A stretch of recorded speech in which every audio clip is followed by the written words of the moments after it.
اعوذ باللہ من الشیطان الرجیم بسم اللہ الرحمن الرحیم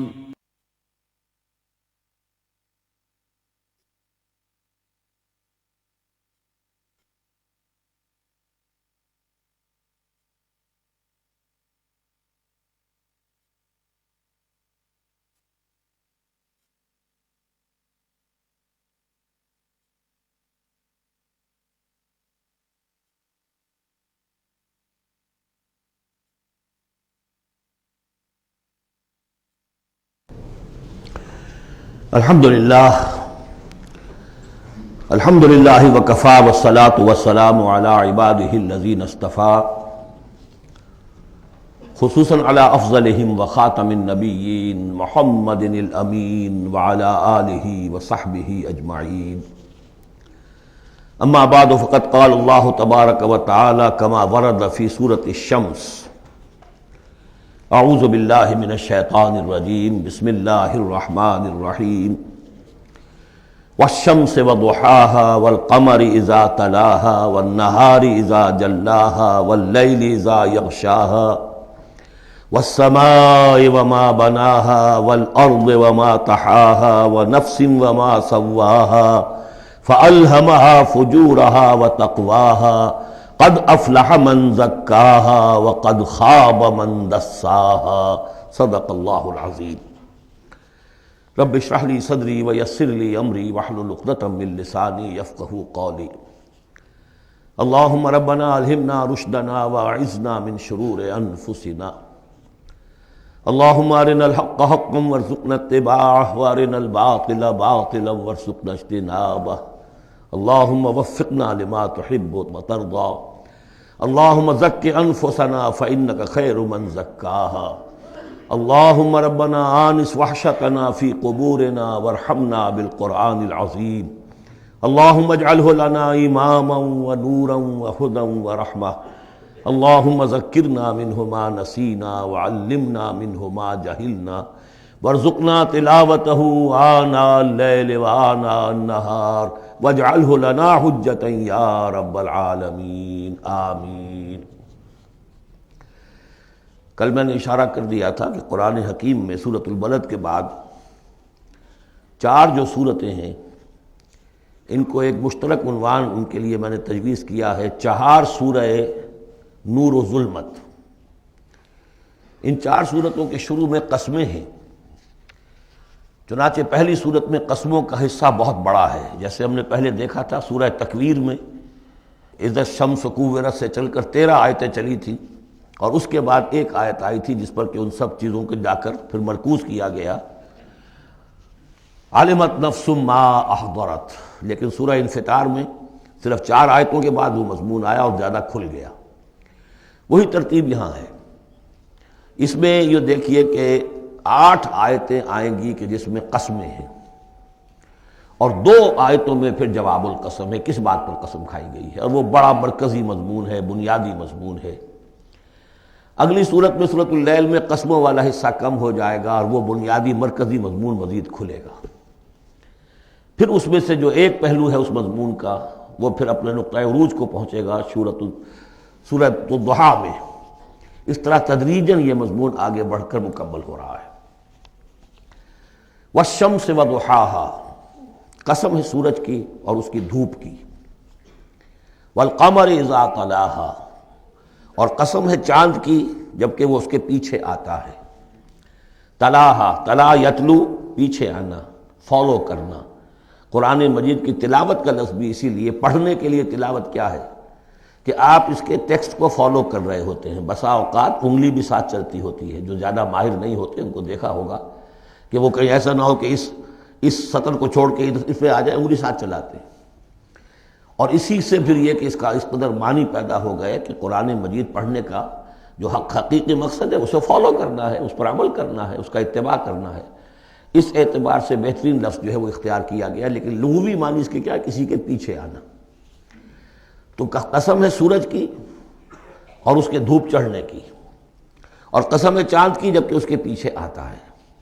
والنہار اذا جلاھا، اور قسم ہے دن کی جبکہ وہ اس کو روشن کر دیتا ہے۔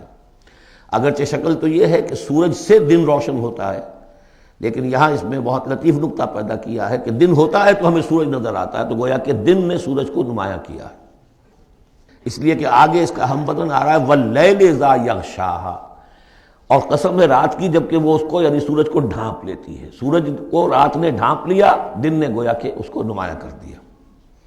وَالسَّمَاءِ وَمَا بَنَاهَا، اب دیکھیے جوڑے جوڑے آ رہے ہیں یہ، سورج اور چاند، دن اور رات۔ وَالسَّمَاءِ وَمَا بَنَاهَا، اور قسم ہے آسمان کی اور جو اسے بنایا، تعمیر کیا۔ وَالْأَرْضِ وَمَا طَحَاهَا، اور قسم ہے زمین کی جبکہ اس کو پھیلا دیا، بچھا دیا، بچھونا بنا دیا۔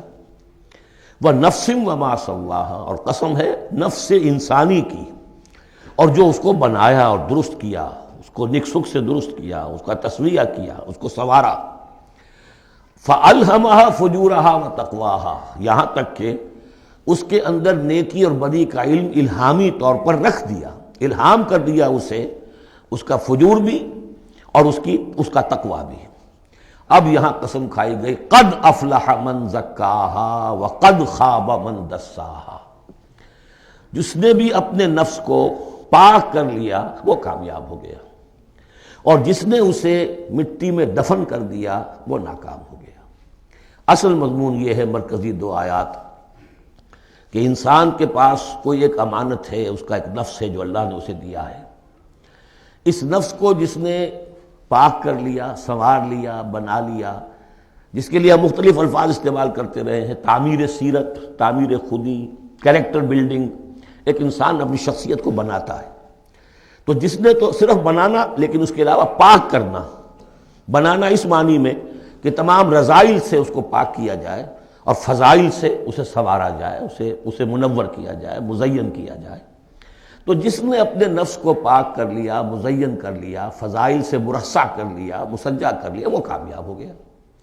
خواہ یہاں پر اس کے پاس جائیداد نہ بنی ہو، دولت اس کے پاس جمع نہ ہوئی ہو، دنیا والے اس کو جانتے بھی نہ ہو، وہ غیر معروف آدمی ہو، کچھ بھی ہو، یعنی ایک معیار ہے کامیابی ناکامی کا جو ہم لوگوں کے سامنے رہتا ہے۔ کامیاب کون ہے؟ زیادہ پیسے والا، زیادہ دولت والا، جو زیادہ پروفیشن میں شائن کر گیا، بزنس میں آگے نکل گیا، کسی بھی اعتبار سے۔ لیکن اس میں زور ہے قد افلح من زکاہا، اصل میں کامیابی اور فلاح تو اس کی ہے، اور یہ فلاح کے لفظ پر ہم غور کر چکے ہیں سورہ مومنون کے شروع میں، کہ یہی جو انسان کی اندرونی شخصیت ہے، انا یا خودی، جسے ہم کہتے ہیں سیلف، جس کو کہ پروفائڈ نے سیلف قرار دیا ہے، اس سیلف کو اپنی اڈ اور لیبیڈو کے تسلط سے آزاد کرانا اور پھر اس کو بلڈ کرنا، اس کو ڈیولپ کرنا، تعمیر خودی، یہی علامہ اقبال کا فلسفہ ہے۔ تو یہ ایسے ہی ہے کہ جیسے کہیں خزانہ تھا، آپ نے کھود کر اس میں سے خزانہ نکالا، تو یہ ہمارا سیلف جو ہے، ہماری خودی جو ہے، یہ بھی در حقیقت ہمارے اس حیوانی وجود کے اندر دفن ہے۔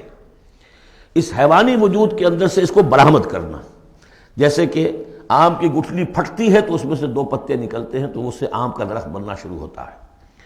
اسی لیے وہ جو میں نے آپ کو اپنشد کا جملہ بھی سنایا تھا کہ man is in his ignorance identifies himself with the material sheaths which encompass his real self۔ اصل خودی، اصل انا، اصل میں وہ کون ہے؟ یہ میرا وجود ہے، یہ میرا جسم ہے، یہ میرے ہاتھ ہے، یہ میرے پاؤں ہیں، لیکن میرا میں ایک پوزیسو موڈ میں ایک پروناؤن آیا ہے، تو جو پوزیس کر رہا ہے جسم کو وہ کون ہے؟ وہ ایک اس کی اندرونی لطیف شخصیت ہے، اسے انا سے، خودی سے، سیلف سے تعبیر کرتے ہیں، اور در حقیقت وہ عبارت ہے اس روح سے کہ جو اللہ تعالیٰ نے پھونکی ہے اس میں، وَنَفَخْتُ فِيهِ مِن رُوحِي۔ تو اس مٹی کے ڈھیر میں اس روح کو ڈالا گیا ہے، اس کو برآمد کرنا اور اس کو بنانا اور سنوارنا، یہ ہے اصل کام انسان کا۔ جو اس میں کامیاب ہو گیا وہ کامیاب ہو گیا۔ اور دسا یدسو ہم پڑھ چکے ہیں کہ جب کسی شخص کے ہاں اس زمانے میں، اس معاشرے میں کوئی خوشخبری آتی تھی کہ بچی پیدا ہو گئی ہے، تو ایک تو منہ چھپاتا پھرتا تھا وہ کہ بیٹی ہو گئی، میں بیٹی کا باپ شمار ہوں گا، اور سوچتا رہتا تھا کہ اسے میں اپنے پاس رکھوں، ام یدسھا فی التراب، یا اسے جا کے میں مٹی میں دباؤں۔ تو دسا یدسو، دبا دینا۔ تو یہ ہے کہ جس نے اپنی اس خودی کو اسی حیوانی وجود میں دبا دیا، ختم کر دیا، قد خاب من دساہا، وہ ناکام ہو گیا۔ اب اس حقیقت پر ایک تو میں نے آپ کو نوٹ کرایا تھا کل کہ سورۃ الاعلیٰ پڑھتے ہوئے میں نے کہا تھا کہ بعض مضامین جو ہیں جو ان صورتوں میں آ رہے ہیں وہ سورۃ الاعلیٰ میں ان کی اصل جڑ پڑ چکی ہے، اور اس کی آخری 6 آیتیں جو ہیں وہ کیا ہے؟ قد افلح من تزکا وذکر اسم ربہ فصلی بل تؤثرون الحیاۃ الدنیا والآخرۃ خیر وابقی ان ھذا لفی الصحف الاولی صحف ابراہیم وموسیٰ۔ قد افلح من تزکا، جس نے پاکیزگی حاصل کر لی وہ کامیاب ہو گیا۔ یہاں اسے مزید کھولا کہ اس کا برعکس کیا ہے؟ قد افلح من زکاہا وقد خاب من دساہا۔ اس پر گواہیاں لائی گئی ہیں کہ جیسے تمہیں پوری اس کائنات میں تضادات نظر آتے ہیں، رات ہے دن بھی ہے، آسمان ہے بلند زمین ہے پست، بالکل اسی طریقے سے انسان کا معاملہ بھی یہ ہے کہ اگرچہ ویسے تو شکل و صورت میں سب تقریباً ایک جیسے انسان ہیں، ہیومن بینگز ہیں، لیکن 2 مختلف قسم کے راستوں پر یہ چل رہے ہیں۔ ایک راستہ وہ ہے کہ یہی حیوانی نفسانی خواہشات اور اسی کے اندر پوری زندگی جو ہے گزار دی اور اپنے اس اصل روح ربانی کو، اپنی اصل امانت الہیہ کو دبا دیا، گویا کہ چلتے پھرتی قبر بن گئے۔ اس کے لیے حیوان انسان چل رہا ہے، لیکن وہ انسان جو ہے وہ روحانی وجود اس کا وہ اس کے اندر دفن ہو چکا ہے۔ تو قد خاب من دساہا قد افلح من زکاہا، اس پر یہ ساری قسمیں کھائی گئیں۔ سورج ہے تو اس کے ساتھ چاند ہے، دن ہے تو اس کے ساتھ رات ہے، اسی طریقے سے آسمان ہے تو اس کے ساتھ زمین ہے، اور یہ جو نفس انسانی ہے اسے اللہ نے بڑا سنوارا ہے، بنایا ہے۔ اس نفس کے اندر بھی ایک ودیت کر دیا ہے نیکی اور بدی کا شعور۔ یہاں لفظ روح نہیں آیا، نوٹ کر لیجئے اسے، وَنَفْسٍ وَمَا سَوَّاهَا، یعنی جو یہ نفس انسانی ہے اس کے اندر بھی ایوولوشن ہوئی ہے۔ یہ نفس جو ہے اڈ یا لیبیڈو، یہ گدھے میں بھی ہے، کتے میں بھی ہے، گھوڑے میں بھی ہے، شمپنزی میں بھی ہے، لیکن یہ سارا نفس کا بھی تو ایوولوشن ہوا ہے۔ اس ایوولوشن کا مرتبہ آیا ہے انسان میں آ کر، وہ یہ ہے کہ انسان میں اس کے اندر ایک حس پیدا ہو گئی ہے، مورل سینس، کہ کچھ چیزوں کو وہ سمجھتا ہے کہ یہ بری ہیں، کچھ چیزیں اچھی ہیں۔ اور یہ اتنا یونیورسل کانسیپٹ ہے کہ جس کو یوں سمجھیے کہ جس معاشرے میں جائیے سچ بولنا اچھا ہے، جھوٹ بولنا برا ہے۔ یہ کبھی ایسا نہیں ہوا کسی نے کہا ہو کہ جھوٹ بولنا اچھا ہے، سچ بولنا برا ہے۔ وعدہ کر کے پورا کرنا اچھا ہے، وعدہ خلافی کرنا برا ہے۔ جو شخص وعدہ خلافی کر رہا ہوتا ہے وہ بھی جانتا ہے کہ میں برا کام کر رہا ہوں، میرا اس کا ضمیر اس وقت اس کو ملامت کر رہا ہوتا ہے، جس کی قسم کھائی گئی ہے۔ لا اقسم بیوم القیامہ ولا اقسم بالنفس اللوامہ، یہ تمہارے اپنے اندر جو ہے مائی کانشنس از پنچنگ می، بھائی، کہ تمہارے اندر ایک اخلاقی حس ہے۔ یہ اخلاقی حس نفس انسانی میں ودیت شدہ ہے۔ روح میں جو کچھ ہے وہ تو اور بڑی شے ہے۔ روح انسانی میں تو معرفت خداوندی ہے اور محبت خداوندی ہے، دونوں چیزیں روح انسانی کے اندر موجود ہیں۔ ابھی یہاں سے نفس کی بات ہو رہی ہے۔ جیسے عالم خلق کے تمام جو مظاہر ہیں ان کو بیان کیا جا رہا ہے، سورج اور چاند عالم خلق کی چیزیں، عالم امر کی نہیں ہیں۔ رات اور دن عالم خلق کی چیزیں ہیں، آسمان اور زمین عالم خلق کی چیزیں ہیں۔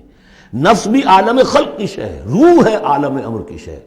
تو نفس انسانی بھی نفس حیوانی سے ممتاز ہے بئی معنی کہ اس میں وہ ایک مورل سینس موجود ہے، جس کی بنا پر اس کے اندر یہ شعور ہے ودیت شدہ، الہام شدہ، الہمہا، الہام کر دیا اس میں کہ کچھ چیزوں کو وہ جانتا ہے یہ خیر ہیں اور کچھ کو جانتا ہے یہ شر ہے۔ اسی لیے قرآن مجید نے کثرت سے جو لفظ استعمال کیا ہے وہ معروف اور منکر۔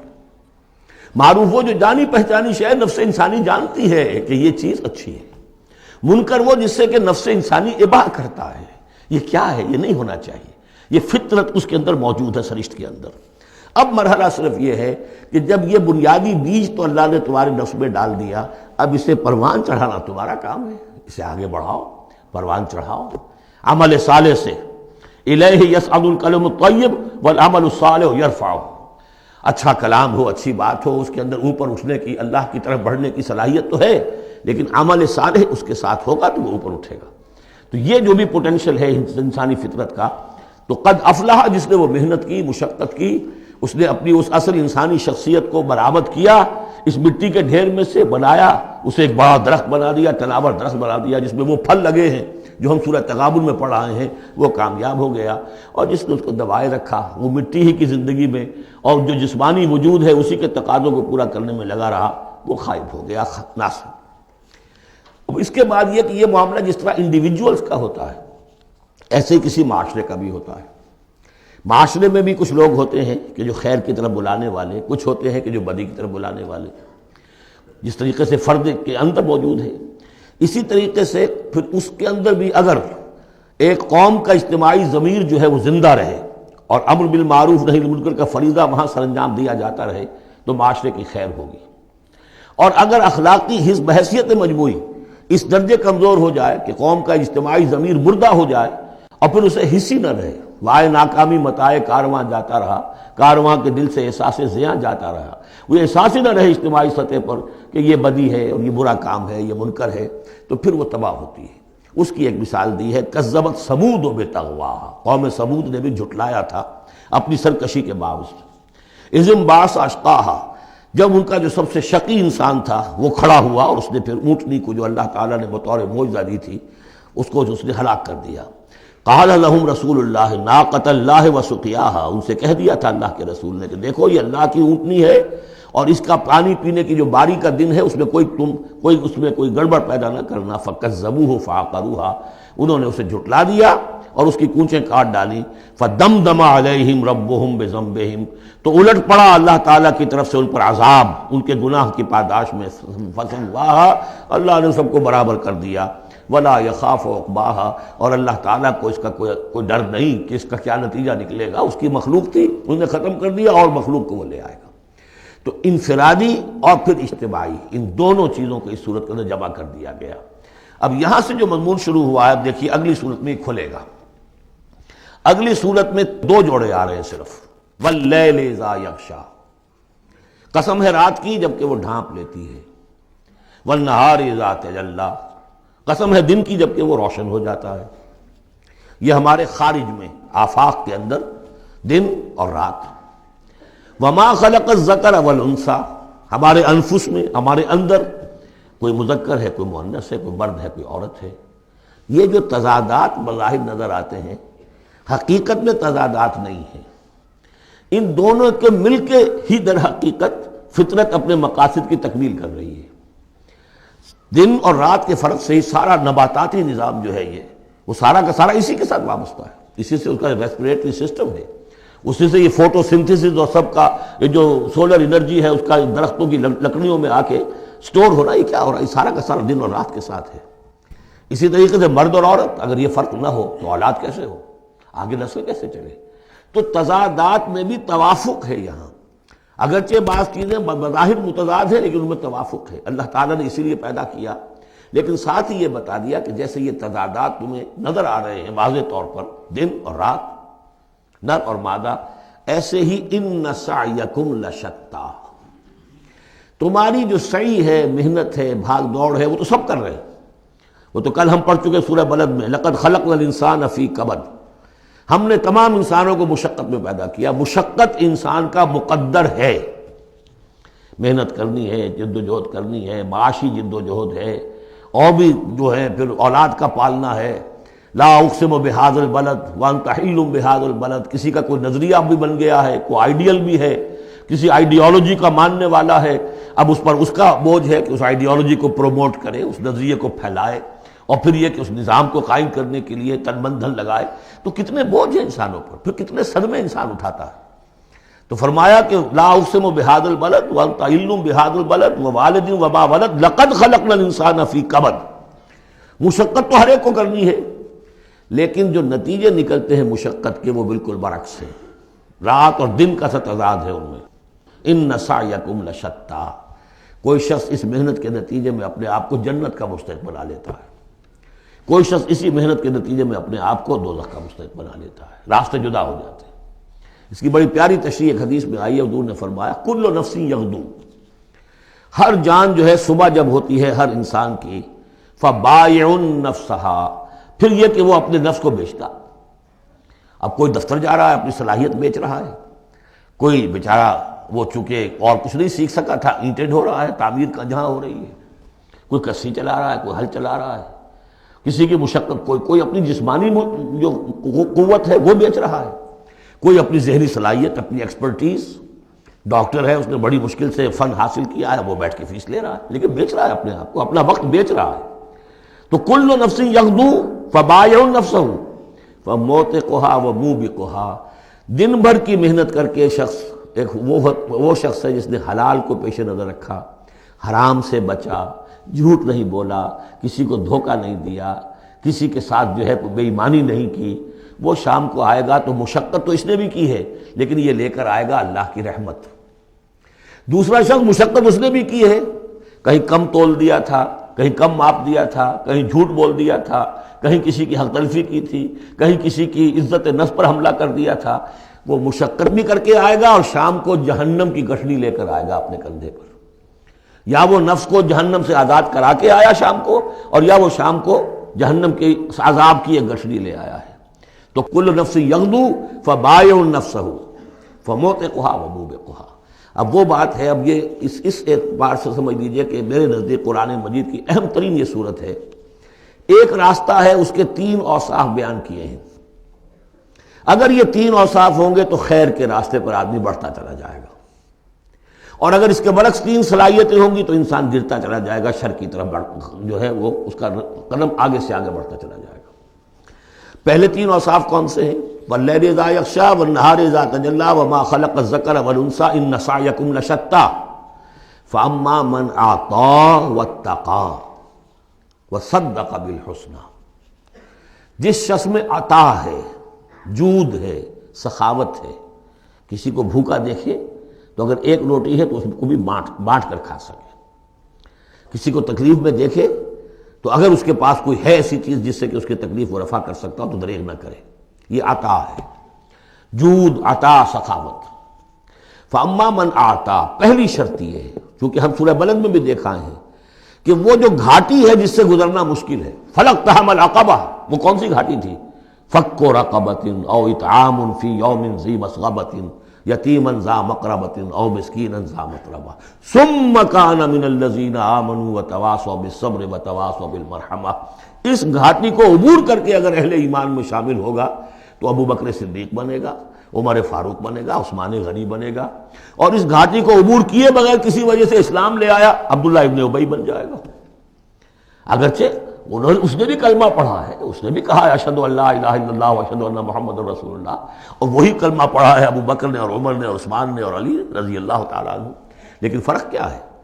یہ زمین کچھ اور تھی جس میں بیج پڑا ہے، وہ زمین کچھ اور تھی جس میں بیج پڑا ہے، وہ زمین میں ہل چل چکا تھا۔ تو فرمایا کہ پہلی شے کیا ہے، اور یہ آیت ہم پڑھ چکے ہیں، 4 پارے کی پہلی آیت، لن تنالوا البر حتی تنفقوا مما تحبون۔ تم نیکی کے مقام تک رسائی حاصل نہیں کر سکتے جب تک کہ خرچ نہ کر سکو اللہ کے لیے اور اللہ کی مخلوق کے لیے، اور وہ چیز کہ جو تمہیں پسند ہو۔ یہ نہیں کہ جو اذکار رفتہ ہو گئی، بیکار ہو گئی، پرانی ہو گئی، دل سے اتر گئی، وہ دے دیا اور پھر سمجھا کہ ہم نے حاتم طائی کی قبر کو لات مار دی ہے، یہ نہیں۔ مما تحبون، نیکی کی گرد کو نہیں پہنچ سکتے۔ لن تنالوا البر حتی تنفقوا مما تحبون۔ تو پہلی شرط ہے اعطاء، دوسرا ہے واتقا۔ واتقا کیا ہے؟ وہی اخلاقی حس جو ہے وہ اگر بیدار ہے، نتیجہ کیا نکلے گا کہ وہ پھر نیکی کرنا چاہے گا، بدی سے بچے گا۔ وہی فالہمھا فجورھا وتقواھا۔ اگر یہ حس مر نہیں گئی ہے، یہ دفن نہیں ہو گئی ہے، اس کے اوپر حوث جو ہے اس کا غلبہ نہیں ہو گیا ہے، کوئی اور غلط جو ہے انسان کا رجحان اس نے اسے دبا کر نہیں رکھ دیا ہے، تو تقا اس کے اندر ہوگا، میں کسی کا دل نہ دکھا دوں، میں کسی کا حق نہ مار لوں، اس کے اندر ایک احساس ذمہ داری جو ہے وہ موجود رہے گا۔ اور تیسری شرط وصدق بالحسنی، جو بھی اچھی بات اس کے سامنے رکھی جائے اور اس کا دل گواہی دے دے کہ ہاں بات ٹھیک ہے، فوراً قبول کرے، تصدیق کرے۔ اس وقت یہ نہ کرے کہ یہ میں اگر مان لوں گا تو فلاں چیز چھوڑنی پڑ جائے گی، یہ اگر مان لوں گا تو فلاں کام کرنا پڑ جائے گا، یہ اگر مان لوں گا تو فلاں شخص ناراض ہو جائے گا، یہ اگر مان لوں گا تو مجھے یہ نقصان ہو جائے گا۔ اگر یہ سوچ کر رک گیا تو فیل ہو جائے گا۔ بلکہ یہ کہ جب دل نے گواہی دے دی کہ ہاں ٹھیک ہے، حق ہے، صحیح ہے، فوراً کہو دیکھیے جی آپ کی یہ بات، یعنی اس کو سمجھیے پریکٹیکلی۔ اگر آپ کسی بحثی میں بھی مبتلا ہو گئی کسی کے ساتھ، اور پھر یہ ہے کہ آپ نے کسی وقت محسوس بھی کر لیا کہ پلڑا اس کا بھاری ہے، بات اس کی صحیح ہے، لیکن ایک یہ کہ اڑے ہوئے، اب کیسے مان لوں میں کہ میں ہار گیا۔ ایک یہ کہ شخص کہ ٹھیک ہے صاحب آپ کی یہ بات مجھے بالکل دل کو لگی ہے، ٹھیک ہے، ابھی اور غور کریں گے، سوچیں گے، چلیں گے آگے اور اس مسئلے پر، لیکن یہ بات آپ کی ٹھیک ہے۔ اس سے انسان کے اندر جو ہے پھر وہ ہم آہنگی پیدا ہوتی ہے، بات آگے بڑھتی ہے۔ لیکن یہاں سمجھ لیجیے کہ بنیادی طور پر یہ تین اوصاف ہیں. فاما من آتا، بخل نہ ہو، اتقا اور اس کے اندر یہ اخلاقی حس بیدار ہو. نمبر 3، جو اچھی بات سامنے آئے اس کی تصدیق کر دے. فَسَنُيَسِّرُهُ لِلْيُسْرَىٰ، تو ہوتے ہوتے ہم آسانی سے، اب یہ لفظ بھی آ چکا تھا سورہ علق میں، وَنُيَسِّرُكَ لِلْيُسْرَىٰ، میں نے کہا تھا اس لفظ کو یہاں نوٹ کر لیجئے اور یہیں سے یہ بات آگے کھلے گی. فَسَنُيَسِّرُهُ لِلْيُسْرَىٰ، جس شخص میں یہ تین اوصاف ہوں گے ہم انہیں رفتہ رفتہ رفتہ رفتہ سب سے اونچی اور سب سے اچھی جو آسانی والی شاید منزل ہے جنت، وہاں پہنچا دیں گے. اب اس کے برعکس دیکھیے ترتیب. وَأَمَّا مَن بَخِلَ، اعطاء کے مقابلے میں بخل آ گیا. وَاسْتَغْنَىٰ، بے پرواہ ہے، اسے پرواہ ہی نہیں. دریا کو اپنی موج کی طغیانیوں سے کام، کشتی کسی کی پار ہو یا درمیان رہے، ہمیں سے کیا غرض ہے؟ وہ تو اپنی اس میں دھن میں لگے جا رہے ہیں. کسی کا دل مسل دیا، کسی کے جذبات کے اوپر جو ہے ٹھیس پہنچا دی، کسی کو کچھ کر دیا، کسی کا مال ہڑپ کر لیا، کسی کو اور کسی طرح سے اس کی عزت کے اوپر جو ہے کوئی حملہ کر دیا، چلے جا رہے. استغنا، انہیں یہ احساس ہی نہیں ہے کہ کوئی نیکی اور بری کا معاملہ بھی ہے اور مجھے سیدھے راستے پر چلنا ہے، برائی کے راستے پر نہیں. وَكَذَّبَ بِالْحُسْنَىٰ، اچھی بات پیش کی جائے جھٹلا دے. دل گواہی دے چکا ہے کہ بات اچھی ہے لیکن پھر جھٹلا دے، کسی تعصب کی وجہ سے، کسی ضد کی وجہ سے، تکبر کی وجہ سے، ہٹ دھرمی کی وجہ سے. فَسَنُيَسِّرُهُ لِلْعُسْرَىٰ، تو ایسے شخص کو ہم آہستہ آہستہ تدریجاً سب سے بڑی مشکل یعنی جہنم میں پہنچا دیں گے. تو یہ گویا کہ اب دو راستے، ان سعیکم لشتیٰ، تمہاری جد و جہد جو ہے زندگانی کی، ان کے یہ دو رخ ہے. اگر تو یہ ہے اما من اعطا واتقا وصدق بالحسنى، اگر یہ تینوں چیزیں بتمام و کمال موجود ہوں تو وہ شخص صدیق بنے گا، ابو بکر صدیق بنے گا رضی اللہ تعالی عنہ، ان کے نقش قدم پر چلنے والا ہوگا. اور اگر ان تینوں میں کوئی چیز کمی ہے تو کہیں بیچ میں لٹک جائے گا، اور تینوں ہی نہیں ہے تو معلوم ہوا کہ وہ بدترین خلائق ہوگا پھر، جس کا کہ سب سے بڑا کردار جو قرآن مجید میں آتا ہے وہ ابو لہب ہے. ابو جہل جو ہے وہ بدترین نہیں تھا، اچھی طرح سمجھ لیجئے. وہ تو جب آج ہم پڑھیں گے، جب سورہ علق آئے گی تب اس کے کردار کا نقشہ سامنے آئے گا. اس کی شخصیت بڑی اونچی شخصیت تھی بعض اعتبارات سے. میں سنا چکا ہوں، نے صاف مانا تھا کہ محمد جھوٹ نہیں کہہ رہے، جو کچھ کہہ رہے ہیں صحیح کہہ رہے ہیں، لیکن میں نہیں مان سکتا. اس کا مطلب ہے ہمیشہ کے لیے ہم بنو امیہ جو ان کے غلام ہو جائیں گے، بنو ہاشم کے. یہ میرے لیے قبول نہیں. صاف تو کہا نا، کم سے کم give the devil his due.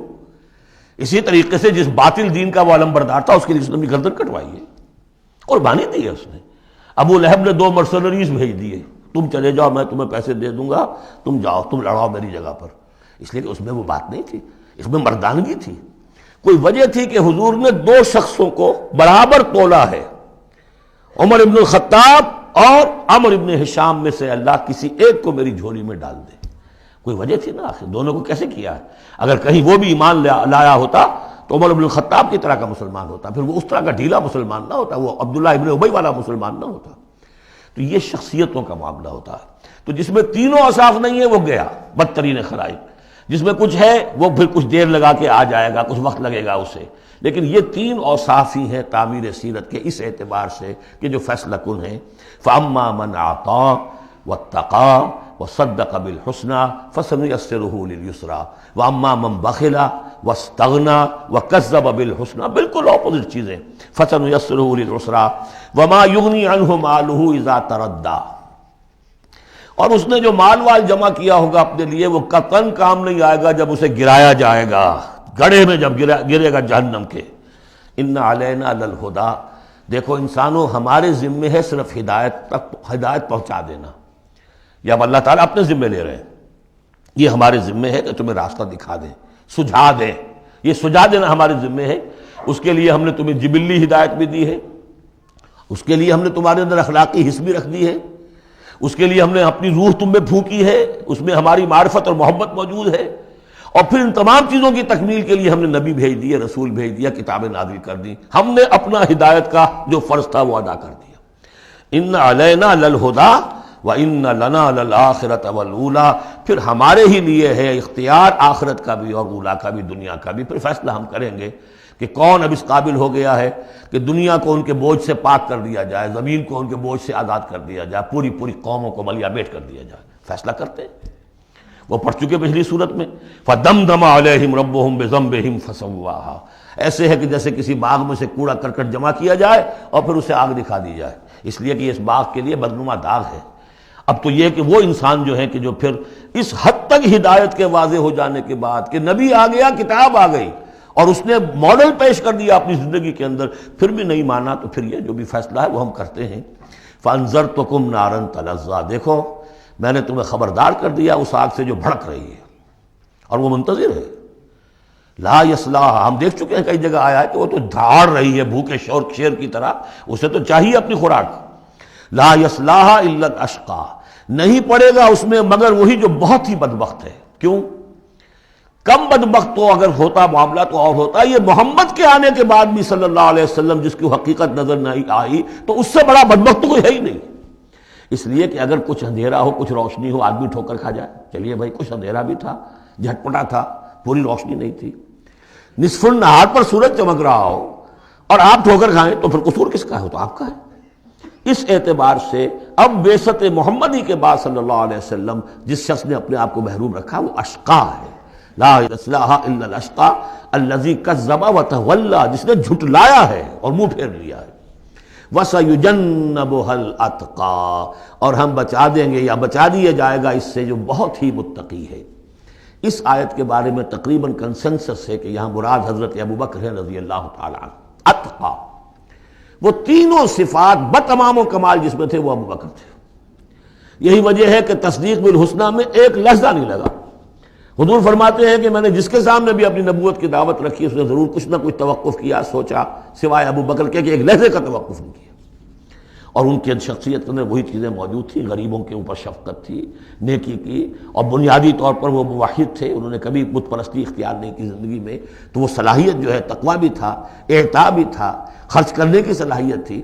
انہوں نے خرید کر جو ہے غلام جتنے تھے جو مسلمان ہو گئے تھے، غلام اور کنیزیں، اور جن کے اوپر سخت جو ہے پرسیکیوشن ہو رہی تھی، ٹارچر ہو رہا تھا ان کے آقاؤں کی طرف سے، منہ مانگے دام دے کر ان کے آقاؤں کو نے خریدا ہے اور آزاد کیا ہے. فَأَمَّا مَنْ أَعْطَىٰ وَاتَّقَىٰ وَصَدَّقَ بِالْحُسْنَىٰ، یہ تینوں اوصاف بتمام و کمال ابو بکر میں، ابو بکر صدیق اور صدیق اکبر رضی اللہ تعالی عنہ. خواتین میں الصدیقۃ الکبریٰ حضرت خدیجہ الکبریٰ ہیں رضی اللہ تعالی عنہ. وَسَيُجَنَّبُهَا الْأَتْقَى الَّذِي يُؤْتِي مَالَهُ يَتَزَكَّىٰ، جو اپنا مال دیتا ہے اپنے نفس کو پاک کرنے کے لیے. وہ مال کیوں دے رہا ہے؟ کیوں خرچ کر رہا ہے؟ کیوں بلال کو اس نے خریدا ہے؟ باپ نے کہا ابو قحافہ نے، وہ تو ایمان نہیں لائے تھے اس وقت تک، وہ تو فتح مکہ کے بعد ایمان لائے. وہ کافر رہے پورے عرصے کے دوران، مشرک رہے. تو باپ نے یہ کہا کہ ابو بکر تمہیں اگر کوئی خریدنا ہی تھا غلام اور کسی کو آزاد کرنا تھا تو کوئی دیکھتے، اچھا غلام دیکھتے، کوئی طاقتور سے دیکھتے جو تمہارے کام بھی کبھی آتا. انہیں کیا پتہ تھا کہ ابو بکر تو کسی اور چیز کا طلبگار ہے، اسے کچھ اور چاہیے. اسے کوئی یعنی جو شخص کسی غلام کو آزاد کر دیتا تھا وہ اس کا مولا رہتا تھا، پھر بھی وہ ایک درجے میں اس کے تابع ہوتا تھا، اس کی بات سنتا تھا، اس کا حمایتی ہوتا تھا. اخلاقی طور پہ بھی سمجھ میں آ رہا ہے کہ ایک شخص نے اپنی رقم خرچ کی ہے اور آپ کو خرید کے آزاد کر دیا ہے تو اب آپ بے دام جو ہے غلام تو ہو گئے نا اس کے. اس لیے کہ یہ کہ وہ غلامی نہیں ہے، مولا کہلاتے تھے وہ. جیسے کہ حضرت زید ابن حارثہ بھی مولا تھے حضور کے، اور اسی طریقے سے اور بھی بہت سے ہیں جن کے بارے میں آتا ہے کہ انہوں نے جو حدیث روایت کی ہے. ثوبان رضی اللہ تعالیٰ وہ بھی مولا تھے حضور کے، مولا اس معنی میں. تو فرمایا کہ تم نے یہ کیا کیا، کس کو تم نے خریدا اور اتنی بڑی رقم دے دی؟ جو مانگا امیہ ابن خلف نے، وہ بھی حیران رہ گیا. ٹھیک ہے، لو. الذی یؤتی مالہ یتزکیٰ وما لأحد عندہ من نعمۃ تجزیٰ، اور ایسا نہیں ہے کہ کسی اور کا اس پر کوئی احسان ہو جس کا وہ بدلہ چکا رہا ہو، نہیں. الا ابتغاء وجہ ربہ الاعلیٰ، صرف اپنے بلند و بالا پروردگار کی رضا جوئی کے لیے وہ خرچ کر رہا ہے. وَلَسَوْفَ يَرْضَىٰ، اور وہ ان قریب راضی ہو جائے گا.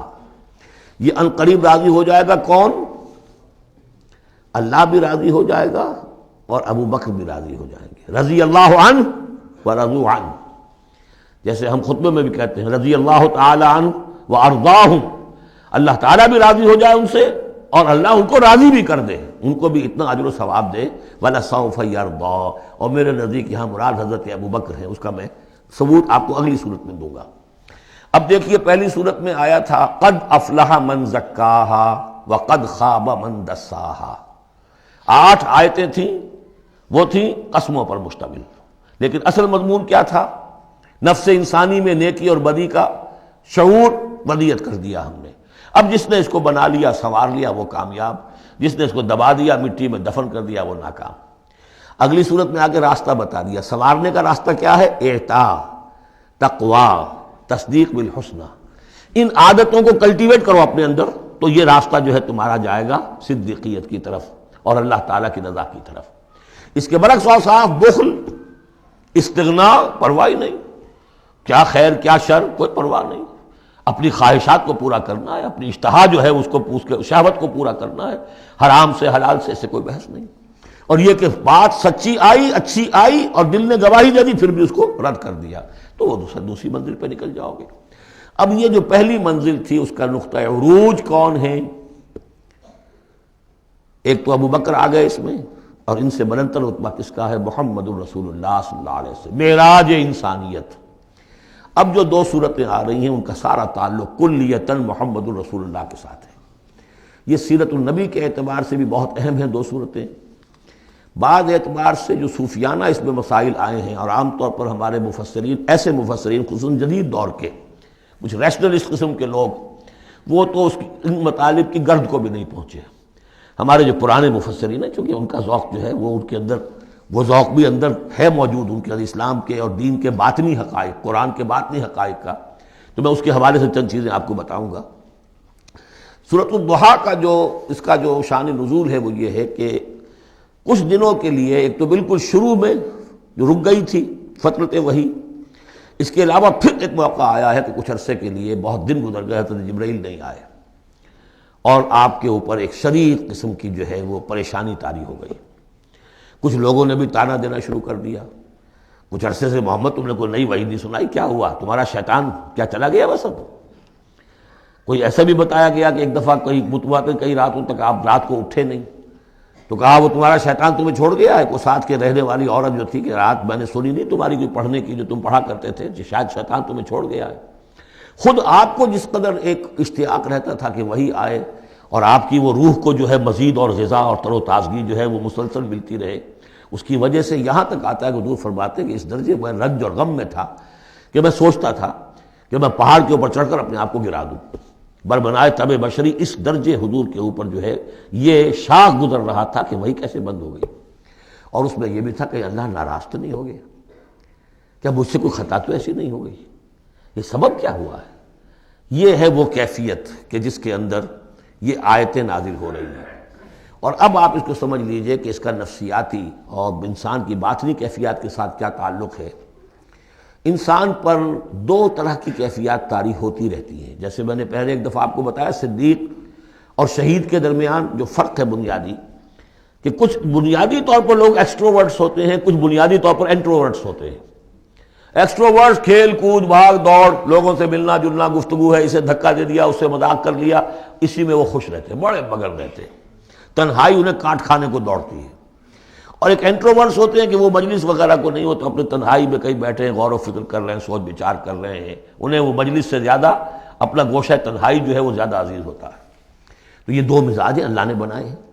اسی طرح ہر انسان کے اوپر آلٹرنیٹلی کچھ کیفیات آتی ہیں جس کو ہم کہتے ہیں میرا موڈ آف ہے، ایک طرح کا قبض سا ہو جاتا ہے، طبیعت میں بندش سی ہوتی ہے، کسی وقت اسی شخص کے اندر پھر انشراح سا ہو جاتا ہے، پھر ہنسنے بولنے کو جی چاہتا ہے، گفتگو کرنے کو جی چاہتا ہے۔ تو یہ کیفیت جب انسان کی روحانی زندگی سے متعلق ہو جائے تو اس کو پھر صوفیہ نے نام دیا قبض اور بسط۔ کبھی طبیعت میں انشراح ہے، انبساط ہے، طبیعت جو ہے وہ آبادہ ہے، ہر چیز میں روشنی کا پہلو آدمی دیکھ رہا ہے، ہر چیز کے اندر آپ کو معلوم ہے ایک تاریک رخ بھی ہوتا ہے کسی معاملے کا اور روشن رخ بھی ہوتا ہے، اس وقت انسان روشن رخ کو دیکھتا ہے۔ اور ایک وقت میں آتا ہے کہ طبیعت میں بندش سی لگ گئی ہے، جیسے اندر کوئی پکڑ لیا کسی نے، اب طبیعت جو ہے وہ بھی اپنے اندر وہ انقباض محسوس کر رہی ہے، اور پھر آدمی پیسیمسٹک ہو جاتا ہے، نا امید سا ہوتا ہے، پھر اسے ہر معاملے کا تاریک پہلو زیادہ نظر آنے لگتا ہے۔ تو یہ قبض اور بسط کی کیفیات ہیں۔ جب کبھی قبض کی کیفیت ہو، قاضی ثناء اللہ پانی پتی رحمۃ اللہ علیہ نے تفسیر مظہری میں لکھا ہے کہ قبض کی کیفیت میں اس صورت کا پڑھنا تریاق ہے۔ جس طرح حضور صلی اللہ علیہ وسلم کے لیے گویا کہ اس وقت جو وحی کا بند ہو جانا تھا وہ گویا کہ ایک طرح کے انقباض اور قبض کی کیفیت پیدا ہوئی تھی، اس میں اب اللہ تعالیٰ فرما رہے ہیں والضحیٰ، قسم ہے دن کے دھوپ چڑھنے کے وقت کی، واللیل اذا سجا، اور قسم ہے رات کی جبکہ وہ چھا جائے یا ساکن ہو جائے، سجا کے دونوں معنی ہے سکون۔ اب دیکھیے ان دونوں کو کیوں لائے؟ اس لیے کہ صبح ہے، حرکت ہے، برکت ہے، چلنا ہے، دوڑنا ہے، ہر شخص جا رہا ہے، ادھر جا رہا ہے، ادھر جا رہا ہے، رات کو سکون ہو گیا، تاریکی چھا گئی اور شور ہنگامہ ختم ہو گیا۔ لیکن یہ رات اور دن دونوں ضروری ہیں انسان کے لیے، یہاں کا نظام چلانے کے لیے۔ اگر رات ہی رات ہوتی تب بھی یہ دنیا نہ چلتی، اور دن ہی دن ہوتا تب بھی نہ چلتا، تو رات بھی ضروری ہے۔ اسی طریقے سے نفس انسانی کے لیے کبھی کبھی قبض کا وقفہ بھی ضروری ہے۔ آپ اسے یہ نہ سمجھیں کہ اللہ تعالیٰ ناراض ہو گیا، یہ بھی ہماری تربیت کا ایک یوں سمجھیے کہ ایک جز ہے۔ ما ودعک ربک وما قلی، آپ کے رب نے آپ کو رخصت نہیں کیا ہے، نہ ہی وہ آپ سے ناراض ہوا ہے۔ وللآخرۃ خیر لک من الاولی، اور اس کے بعد جو وقت آئے گا اس قبض کے بعد وہ پہلی سے بھی بہتر ہوگا۔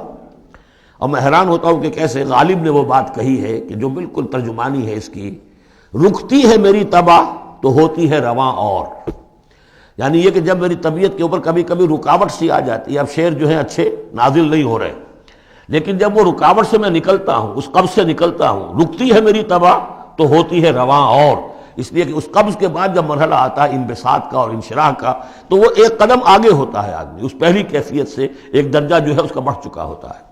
وَلَلْآخِرَةُ خَيْرٌ لَكَ مِنَ الْأُولَىٰ، یقیناً پچھلی ہر گھڑی، ہر ساعت اور ہر قبض کے بعد آنے والا انبساط آپ کے لیے پہلے سے اونچا درجہ لے کر آئے گا۔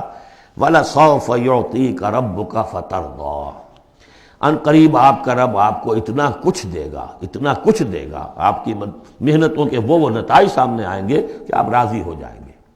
اب دیکھیے پچھلی صورت ختم ہوئی تھی وَلَسَوْفَ يَرْضَىٰ، یہاں ہے وَلَسَوْفَ يُعْطِيكَ رَبُّكَ فَتَرْضَىٰ، صرف ضمیر کا فرق ہے، کیونکہ صدیق پر وحی نہیں آتی، براہ راست خطاب نہیں کیا جا سکتا، وہاں وہ صیغہ جو ہے وہ غائب کا ہے، وَلَسَوْفَ يَرْضَىٰ، اور چونکہ نبی وہ ہے جس پر وحی آ رہی ہے، براہ راست مخاطب ہے، تو وَلَسَوْفَ يُعْطِيكَ رَبُّكَ فَتَرْضَىٰ، آپ کا رب اتنا کچھ دے گا کہ آپ راضی ہو جائیں گے۔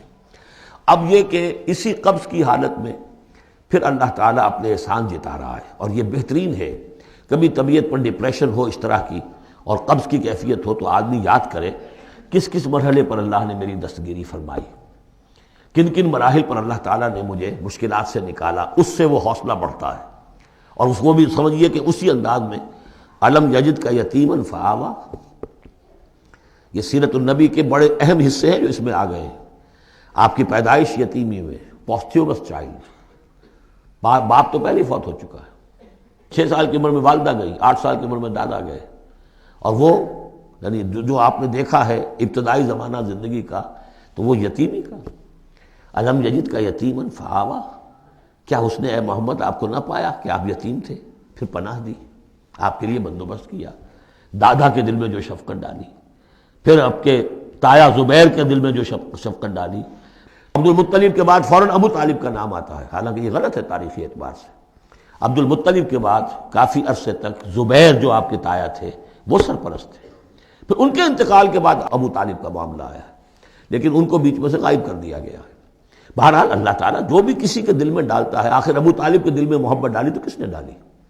وہ ہم پڑھ چکے ہیں سورہ طٰہٰ میں، وَأَلْقَيْتُ عَلَيْكَ مَحَبَّةً مِّنِّي، حضرت موسیٰ علیہ السلام کی موہنی صورت کے اوپر اللہ تعالیٰ فرماتے ہیں ہم نے اپنی محبت کا پرتو ڈال دیا کہ تمہیں دیکھنے کے بعد وہ قتل کرنے کے ارادے سے باز رہ گئے، ان کے ہاتھ شل ہو گئے، ایسی موہنی صورت، اسے قتل کر لیں۔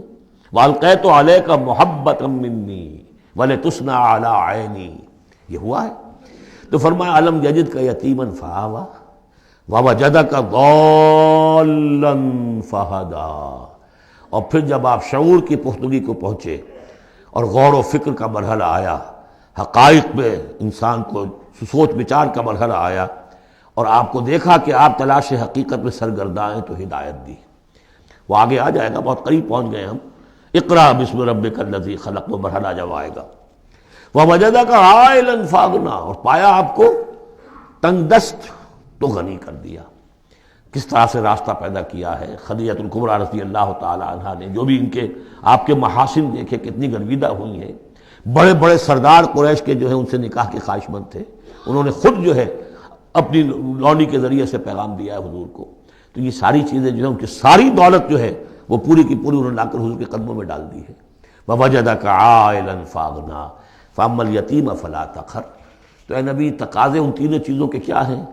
ہم نے آپ کو یتیم پایا، پناہ دی، اب آپ بھی یتیم کے سرپرستی کیجئے، کسی یتیم کو اس کے اوپر کوئی جبر نہ ہو، سختی نہ ہو۔ وَأَمَّا السَّائِلَ فَلَا تَنْهَرْ۔ اور آپ جب کہ تلاش حقیقت میں سرگرداں تھے تو ہم نے آپ کو ہدایت دی، اسی طریقے سے اب آپ کو بھی کوئی شخص سائل بن کر آپ کے پاس آئے، سوال کرے، اسے جھڑکنا نہیں ہے۔ اسے جو بھی سائل دونوں طرح کے ہوتے، سوال کرنے والا کوئی علمی سوال اور سوال کرنے والا کوئی مالی دولت، مالی مدد کے لیے۔ وَأَمَّا بِنِعْمَةِ رَبِّكَ فَحَدِّثْ۔ اور جو ہدایت تمہیں دی ہے ہم نے، اب اسے عام کرو، یہ نعمت ہے، آپ کے رب کا انعام ہے، یہ ہدایت جو آپ کو عطا ہوئی ہے اس کو بیان کرو۔ اس کے بیان کرنے میں یہ بھی ہے کہ اللہ کے انعامات کا چرچا انسان کرے اس کا شکر ادا کرنے کے لیے، اور یہ بھی ہے کہ اس کو پھیلائے اور عام کرے، دوسروں تک پہنچائے، ورنہ وہ بخل ہو جائے گا کہ وہ دولت جو ہے ہدایت کی اس کو آدمی صرف اپنی ذات تک محدود رکھے اور اس کا جو خیر ہے وہ دوسروں تک نہ پہنچائے۔ سورۃ الانشراح، بسم اللہ الرحمن الرحیم۔ الم نشرح لک صدرک ووضعنا عنک وزرک الذی انقض ظہرک ورفعنا لک ذکرک۔ کیا ہم نے آپ کے لیے آپ کے سینے کو کھول نہیں دیا، انشراح نہیں دے دیا آپ کو، اور آپ پر جو ایک بوجھ پڑا ہوا تھا وہ اٹھا نہیں لیا۔ الذی انقض ظہرک، جو آپ کی کمر کو دوہرے کیے دے رہا تھا، توڑے دے رہا تھا۔ ورفعنا لک ذکرک، اور ہم نے آپ کے ذکر کو بلند کر دیا۔ فإن مع العسر یسرا ان مع العسر یسرا، تو یقیناً مشکل کے ساتھ ہی آسانی ہے، یقیناً مشکل کے ساتھ ہی آسانی ہے۔ فإذا فرغت فانصب وإلى ربك فارغب۔ تو جب آپ فارغ ہو جائیں تو پھر یہ کہ خوب کمر کس لیجئے، محنت کیجئے اور اپنے رب کی طرف راغب ہو جائیے۔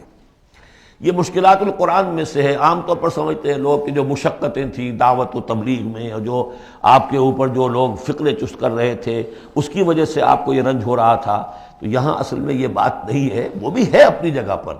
حقیقت میں بات کون سی ہے؟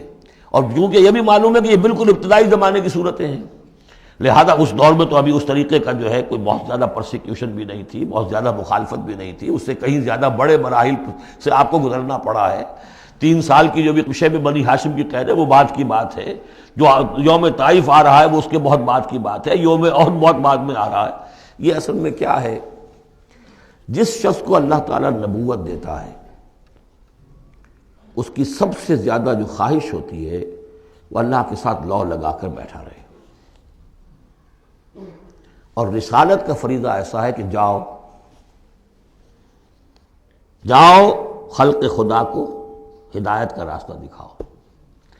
اب کہاں وہ کیفیت، دن ڈھونڈتا ہے پھر وہی فرصت کے رات دن بیٹھے رہے تصور جانا کیے ہوئے، کہاں اللہ کی طرف رخ کر کے اللہ کا بندہ کھڑا ہے رات کے وقت، کیا اس کی کیفیت ہے، اس کے قلب کی، اس کی روح کی کیا انشراح ہے، کیا انبساط ہے، کن بلندیوں پر اس وقت وہ ہے، کس روحانی وسعتوں کے اندر جو ہے وہ اس وقت پیراکی کر رہا ہے، اور کب جا رہے کسی نے کہہ دیا پاگل ہے، کسی نے کہہ دیا کہ یہ تو مجنون ہے، دیکھو ذرا یہی شخص ہے جو کہتا ہے آپ کے معبودوں کو کہ یہ غلط ہے۔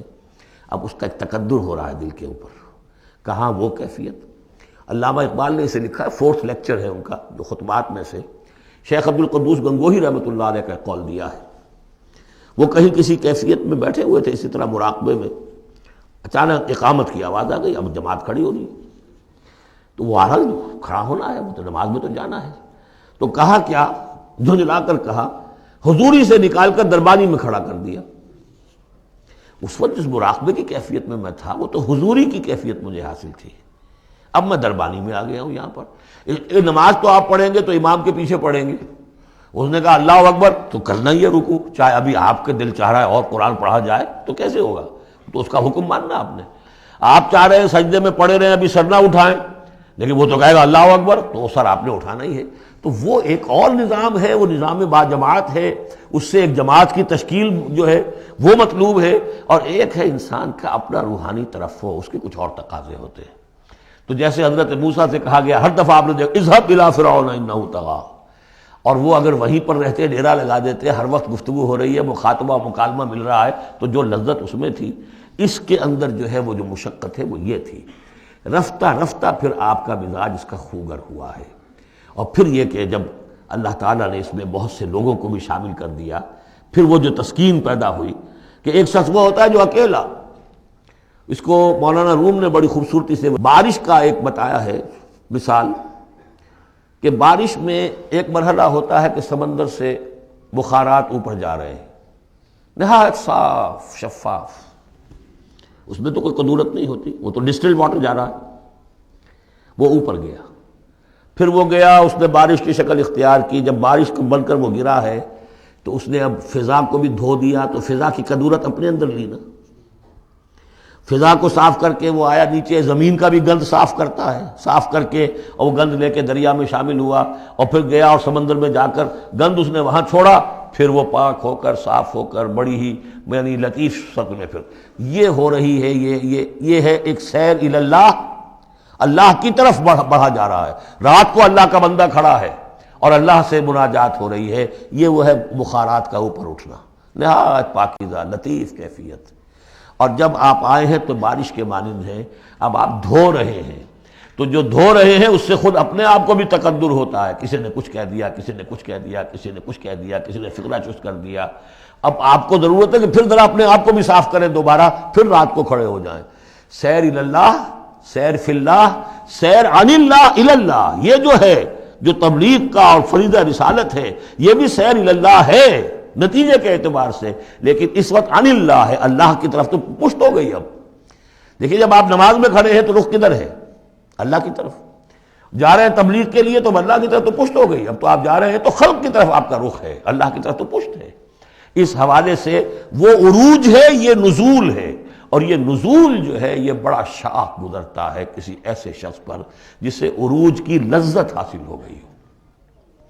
یہ ہے وہ سختی، الم نشرح لک صدرک ووضعنا عنک وزرک الذی انقض ظہرک ورفعنا لک ذکرک فإن مع العسر یسرا ان مع العسر یسرا فإذا فرغت فانصب۔ اے نبی وہ وقت آ جائے گا، آپ اپنے اس فرض منصبی سے جب فارغ ہو جائیں گے، جب اللہ کا دین غالب آ جائے گا، پھر آپ یکسو ہو کر وہ جو آخر میں آیا اذا جاء نصر اللہ والفتح ورأيت الناس يدخلون في دين الله افواجا فسبح بحمد ربك واستغفر انه كان توابا، پھر آپ ہمہ وقت اسی کام میں لگ جائیے۔ اور اسی لیے حضور نے اس وقت آخری فیصلہ کیا، اللہم فی الرفیق الاعلی، بس اب میں فارغ ہوا اور اب میں مزید تاخیر نہیں چاہتا۔ حالانکہ نبیوں کو یہ آپشن ملتا ہے، اگر آپ ابھی چاہیں تو اور رہ سکتے ہیں دنیا میں، یہ آپشن ملا ہے۔ چنانچہ حضور نے اپنے مرض وفات میں جو خبر دی آ کر، جب آپ نے نماز پڑھائی ہے، بیماری میں ذرا سی کمی ہوئی تھی، باہر آپ آئے ہیں، حضرت ابوبکر نماز پڑھا رہے تھے، حضرت ابوبکر کے پاس جا کر آپ جو ہے بیٹھ گئے۔ اب حضرت ابوبکر جو ہے وہ اقتداء کر رہے ہیں حضور کی، اور پوری جماعت کر رہی ہے اقتداء حضرت ابوبکر کی۔ یہ نماز ہے، آخری باجماعت نماز۔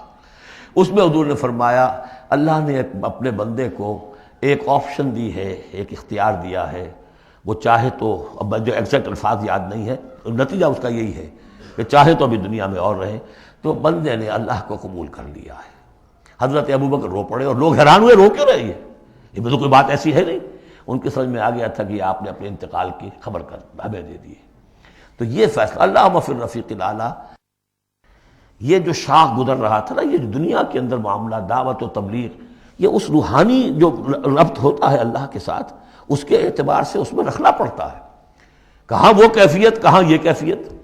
اور اس کی وجہ سے جلدی آپ نے فرمائی، میں سمجھتا ہوں کہ اگر ابھی جو لوگ، یہ اتنا عظیم انقلاب برپا ہوا تھا عرب میں، اور رأیت الناس يدخلون فی دین اللہ افواجا، ان کی ابھی بڑی تربیت کی ضرورت تھی۔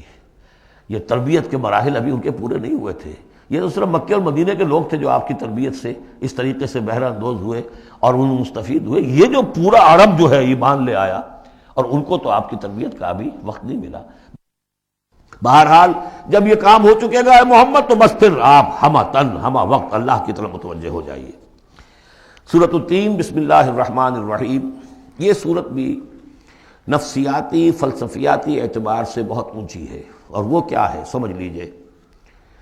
جب کبھی اللہ کا بندہ کوئی جس کی اخلاقی حس بیدار ہو، بات وہیں سے چل رہی ہے، اخلاقی حس، الہمہا فجورہا و تقواہا، وہ اگر کسی بگڑے ہوئے معاشرے میں بیٹھ کے دیکھتا ہے کہ ہر جگہ پر خود غرضی ہے، ظلم ہے، ہر جگہ پر ہم دیکھ رہے ہیں جھوٹ ہے، دھوکہ ہے، فریب ہے، زیادہ بیان کرنے کی ضرورت ہی نہیں، خود ہمارا جو معاشرہ ہے اس کی بہت بڑی مثال موجود ہے، شاید بڑی ہی نمائندہ جو مثال ہے دنیا کے اندر اس چیز کی، اس پہ کوئی غور کر رہا ہے تو غور کر کے بالآخر بسا اوقات انسان اس درجے پر پہنچتا ہے کہ انسان ہے ہی بہت حقیر اور بہت گندی مخلوق، اس میں خیر ہے ہی نہیں، خیر کا کوئی پہلو نہیں۔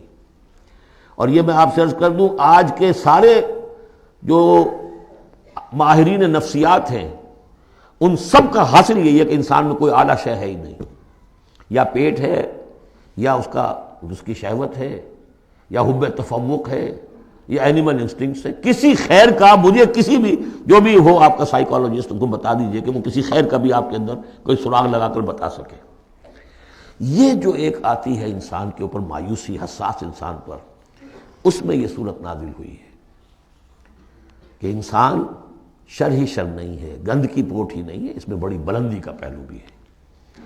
والتین والزیتون، گواہ ہے انجیر اور گواہ ہے زیتون، وطور سینین اور گواہ ہے وہ پہاڑ طور سینا، وہذا البلد الامین اور گواہ ہے یہ شہر امین، امن والا شہر۔ لقد خلقنا الانسان فی احسن تقویم، ہم نے تو انسان کو بہت بلند حساب پر، بہت عمدہ تخلیق پر بنایا تھا۔ اب قسموں کا اس کے ساتھ ربط کیا ہے؟ تین، انجیر، یہ اس علاقے میں کثرت سے ہوتی تھی، اور کہتے ہیں کہ اس پہاڑ کا نام بھی جبل تین تھا، جہاں حضرت نوح علیہ السلام نے دعوت و تبلیغ کی 9.5 برس تک، 950 برس تک۔ زیتون اس پہاڑی کا نام ہے، اور وہاں زیتون کے درخت تھے جہاں حضرت مسیح علیہ السلام نے سرمن آف دا ماؤنٹ، مشہور پہاڑی کا آواز، اسی پر آپ کے زیادہ تبلیغی مباحث ہوئے ہیں۔ طور سینین تو واضح ہے، حضرت موسیٰ علیہ السلام کو جہاں ہم کلامی حاصل ہوئی۔ ھذا البلد الامین، اور یہ امن والا شہر جس میں محمد الرسول اللہ دعوت و تبلیغ کے فریضہ سر انجام دے رہے ہیں۔ ان شخصیتوں کو، اصل میں ان مقامات سے مراد یہ شخصیتیں ہیں۔ اگر کسی کا خیال یہ ہے کہ انسان میں کوئی خیر ہے نہیں، تو دیکھیں ہمارے بندے نوح کو، یاد کریں ہمارے بندے عیسیٰ کو، یاد کریں وہ بھی تو انسان تھا، موسیٰ جو رب سے ہم کلام ہوا تھا، اور دیکھ لیں اس بندے محمد کو صلی اللہ علیہ وسلم جو اس بلد امین میں نظر آ رہا ہے۔